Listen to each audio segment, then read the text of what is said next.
Well, Luke, I think it's fair to say the conditions played a part in the game today, but it's great to get the win. Nah, huge for the win. I've got to be honest, it was by hook or by crook to get into the draw on Monday. I have to give credit to both sides in terms of the conditions they played in. It was horrendous from the kick-off. It didn't relent in terms of until the extra time, and both sets of players are very limited in their play because how cold and how wet they were. So I have to give credit to them.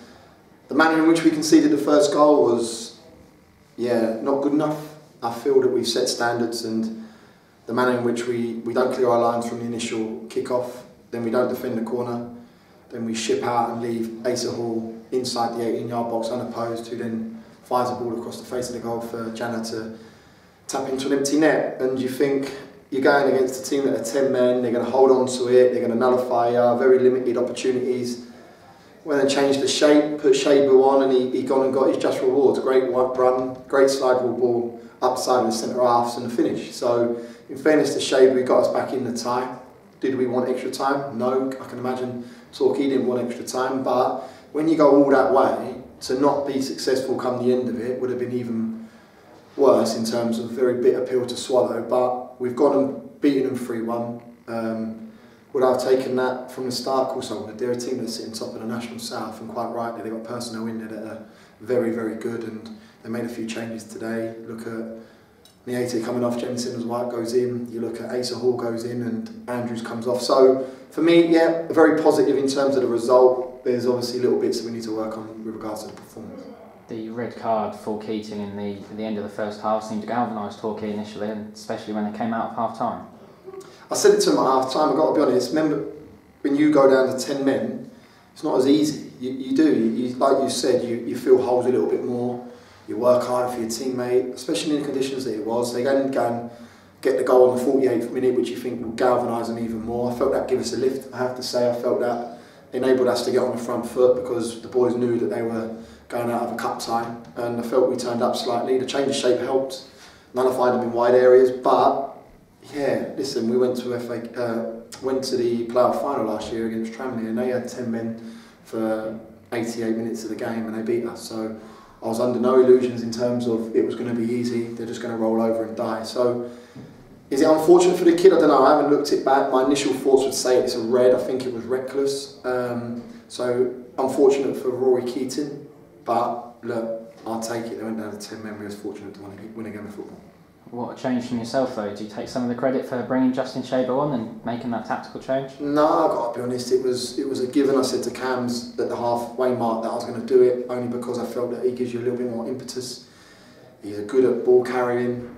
So yeah, listen, he scored a hat-trick in 30 minutes of the normal time and 30 minutes of additional time. So credit where credit due, brilliant. His first finish was very good because he had a lot of time to make up his decision with regards to what he was doing, sitting the goalkeeper down, rounding him, dropping it over him or sliding it like he did. So credit where credit's due. The other one, Sorbers played a little ball into him in the centre of the 18-yard box, great little bit of movement, freed himself up and got a shot off. Very fortunate.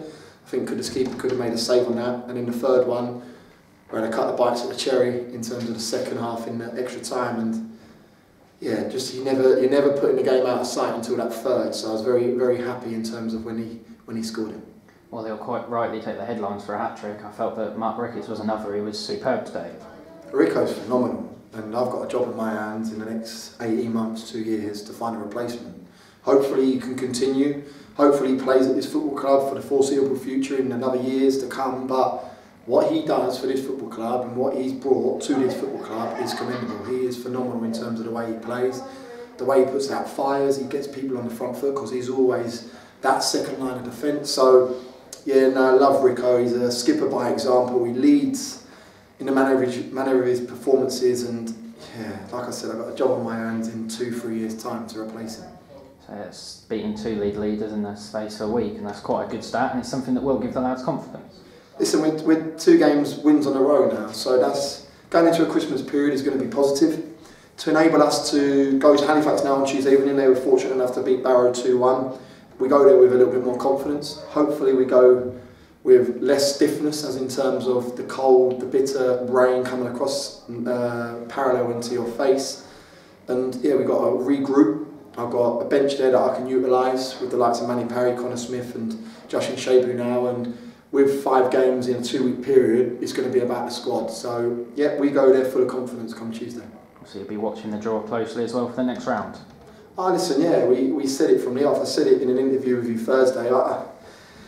I'm not the only manager that want to go to Wembley. I'm not the only team that wants to win a cup tie and walk up Wembley Way. I wouldn't be doing my job if I didn't want to go to the FA Trophy final like Neil Smith did last year, like the Brackley manager did last year. And yeah, it was a tough test today. And for me, the Monday's draw, hopefully we can be at home. Our home record's pretty good of late, and yeah, it gives you an opportunity to progress. And it can kickstart your season, it can continue your season. Like I said in my programme notes, I don't really want the players come February, March having their tails ready for the Sun Loungers. I want them to have ambitions to go Wembley Way and ambitions like Bromley did late on in the season last year.